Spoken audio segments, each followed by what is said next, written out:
Hello students, how are you? Today I will teach you about the next parts of speech which title is verb. You know, verb is the heart of parts of speech, even all parts of grammars. Without verbs, there were no any existence in grammar in English literature. So, my lovely student, you should listen patiently that today's work which title is the verb. Verb जो है वो अंग्रेजी literature का या अंग्रेजी grammar का heart माना गया है, इसलिए सभी प्यारे बच्चे इसको बहुत ही विस्तृत रूप से अच्छे से समझेंगे। तो स्टार्ट करते हैं वर्ब को। वर्ब बहुत ही अच्छा टॉपिक है पार्ट्स ऑफ स्पीच का, ये 4th पार्ट है पार्ट्स ऑफ स्पीच का। पहले इसकी डेफिनेशन जानते हैं। A verb is a word. Verb ऐसा शब्द है use for saying something about some person और थिंग्स, जो किसी व्यक्ति अथवा वस्तु के विषय में कुछ कहने के लिए प्रयुक्त होता है। Kinds of verb, here there are 4 kinds of verb. Verb के 4 प्रकार बताए गए हैं, जिसमें first transitive verb, in Hindi we can say it सकर्मक क्रिया। इसको हिंदी में हम सकर्मक क्रिया के नाम से जानेंगे। A verb that requires an object, ऐसा क्रिया जो एक ऑब्जेक्ट की यानी कर्म की रिक्वायर्स यानी मांग करता है। आफ्टर इट, अपने बाद, टू कंप्लीट इट सेंस, अपने भाव को परिपूर्ण करने के लिए, पूर्ण करने के लिए। और ऐसा वर्ब क्या कहलाता है? ट्रांजिटिव वर्ब कहलाता है। For example see, he learned his lesson, उसने याद किया क्या? हिज लेसन, अपना पाठ।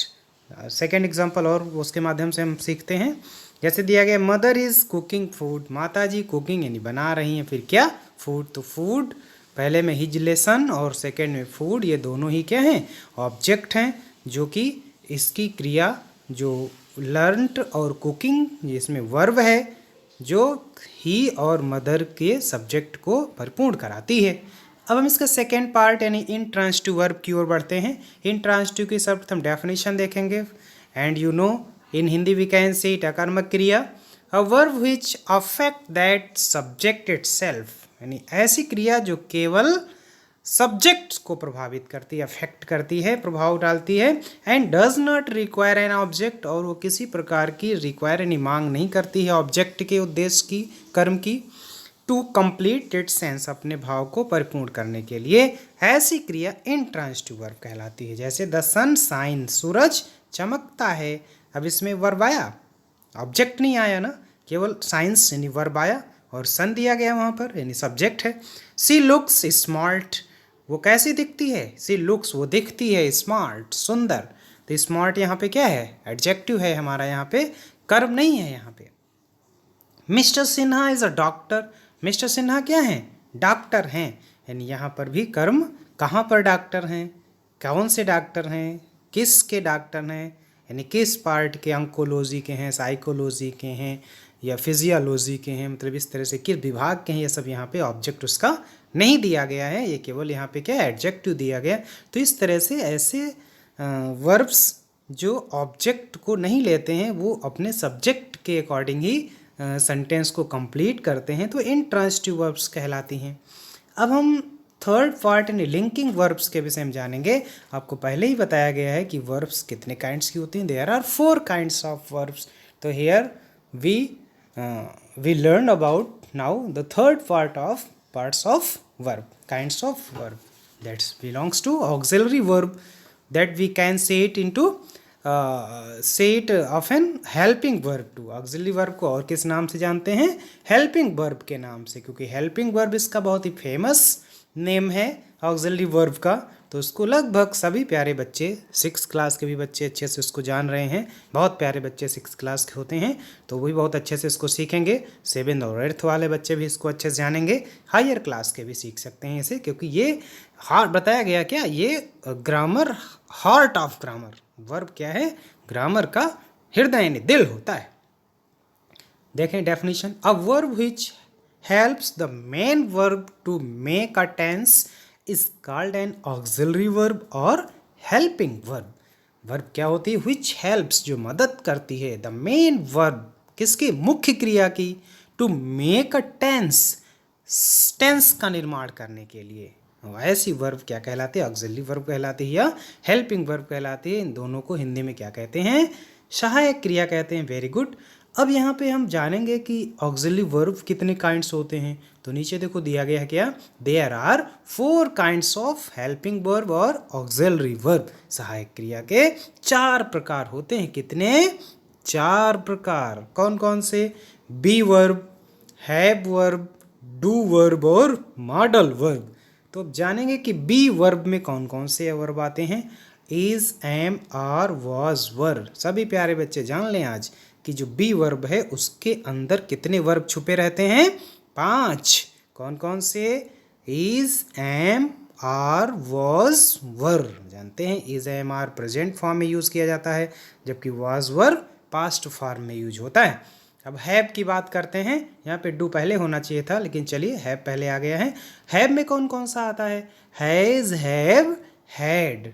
ये 3 होते हैं। सभी प्यारे बच्चे जानते हैं कि जो हैज, हैव है वो प्रेजेंट परफेक्ट के सेंटेंस के टेंसेज में यूज होता है, और हैड जो है वो पास्ट के टेंसेज में यूज़ किया जाता है। फिर डू फॉर्म पे आ गए।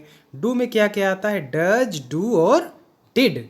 तो डू और डज किस में आता है? प्रेजेंट फॉर्म में यानी इंडेफिनिट में आता है, और डिड किस में आता है? पास्ट इंडेफिनिट में यूज़ किया जाता है। सब हेल्पिंग वर्ब हैं। अब हम मॉडल वर्ब्स की ओर बढ़ रहे हैं। मॉडल वर्ब्स में क्या क्या आता है?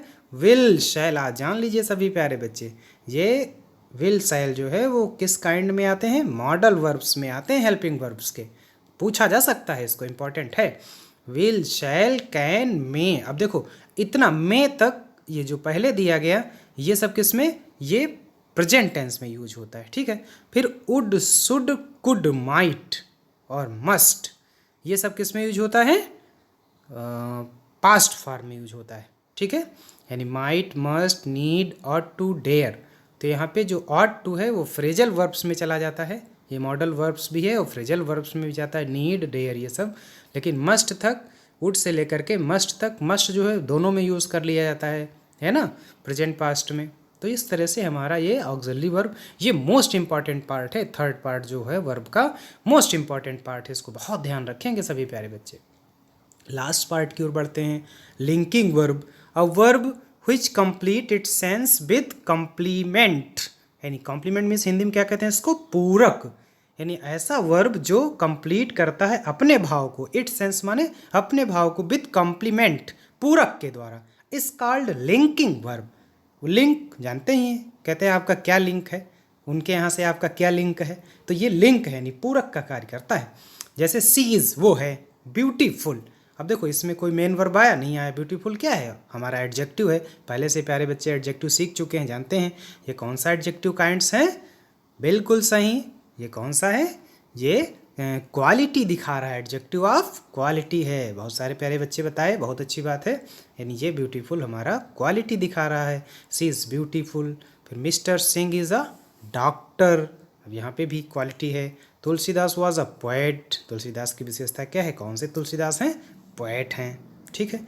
तो इस तरह से ये यहाँ पे सब इंडिकेशन दिया जा रहा है इसमें। यानी ये सारे वर्ड क्या है? Linking verb. जो डायरेक्ट जो इज, एम, आर, जो हेल्पिंग वर्ब, ऑक्सिलरी वर्ब का जो बी फॉर्म है वो किसको इंडिकेशन करता है? सब्जेक्ट को डायरेक्ट, क्योंकि उसके बाद क्या आता है? और एडजेक्टिव आया है, कोई ऑब्जेक्ट है नहीं इसमें, है ना। चलिए आगे बढ़ते हैं। फॉर्म ऑफ वर्ब्स, क्रिया की अवस्थाओं के विषय में जानेंगे कि इसके कितने फॉर्म होते हैं वर्ब्स के। There are often 4 forms of a verb. अक्सर इसके 4 फॉर्म बताए गए होते तो 5 और 6 होते हैं फॉर्म्स इसके, लेकिन यहाँ पे आपको 4 फॉर्म्स बताए गए हैं। अन्य जो छूट रहे हैं वो हम रेगुलर क्लासेस में जुलाई से सभी प्यारे बच्चों को बताया जाएगा। उसमें जब भी नया सेशन स्टार्ट होगा कोरोना के आफ्टर, वहाँ पर विधिवत क्लास में इसका रिवीजन किया जाएगा। तो फर्स्ट फॉर्म जो प्रेजेंट इंडेफिनिट शो करता है, सेकेंड फॉर्म जो पास्ट इंडेफिनिट PAI यानी पास्ट इंडेफिनिट शो करता है, थर्ड फॉर्म परफेक्ट को शो करता है, और first form plus ING form यानी फर्स्ट फॉर्म में ING लगा दिया जाता है तो ये पार्टिसिपल फॉर्म को शो करता है। अब हम इसके इंडेक्स के माध्यम से इसको सीखेंगे, चारों फॉर्म को देखें। इसमें first form, second form, third form और ING फॉर्म चारों दिया गया है। एक्ट का सेकंड फॉर्म एक्टेड, और थर्ड फॉर्म एक्टेड, और फोर्थ फॉर्म एक्टिंग। देखो फर्स्ट फॉर्म में आईएनजी लगा के एक्टिंग बनाया गया। जैसे एक्यूज एक्यूज, बात बात सब बना दिया गया। बिगिन बिगैन बिगन, अलग अलग करके अलग अलग हैं फर्स्ट सेकंड थर्ड। कुछ का सेकंड फॉर्म और थर्ड फॉर्म सेम होता है और कुछ में अलग अलग होता है। वो वर्ब के अकॉर्डिंग यहाँ पे बनाया गया। जैसे बाई बॉट बॉट, यहाँ पे वर्ब दोनों सेम फॉर्म हैं। यहाँ पे आगे बढ़ते हैं, ये केयर केयर्ड केयर्ड, इस तरह से बहुत सारे फॉर्म हैं यहाँ पे। कुछ हैं जिनके तीनों फॉर्म सेम रहते हैं, जैसे कट कट कट, है ना, डाई डाइड डाइड, इस तरह से देखा गया है। डू को जिसके तीनों फॉर्म अलग अलग होते हैं, जैसे डू डिड डन, और फिर डूइंग हो गया है। ड्रा ड्रू ड्रॉन, तीनों फॉर्म अलग अलग हैं। ड्रिंक ड्रैंक ड्रंक, ये सब अलग अलग करके। ईट एट ईट एट ईटेन, इस तरह से ही अलग अलग कर दिया गया। जैसे फॉल फेल फॉलन, इस तरह से फील फेल्ट फेल्ट, इस तरह से ये सारे फॉर्म्स ऑफ वर्ब को सभी प्यारे बच्चे अच्छे से इसको सीखेंगे। सीखने के पश्चात इसको अच्छे से करेंगे। कल इसके लिए एक्सरसाइज प्रैक्टिस दी जाएगी, वो सभी प्यारे बच्चे एक्सरसाइज प्रैक्टिस करके मेरे पर्सनल नंबर पर उसकी फ़ोटो कॉपी ज़रूर भेजेंगे, कॉपी पर लिख करके। तो इसको ध्यान रखेंगे। Okay, see you again, bye bye all student.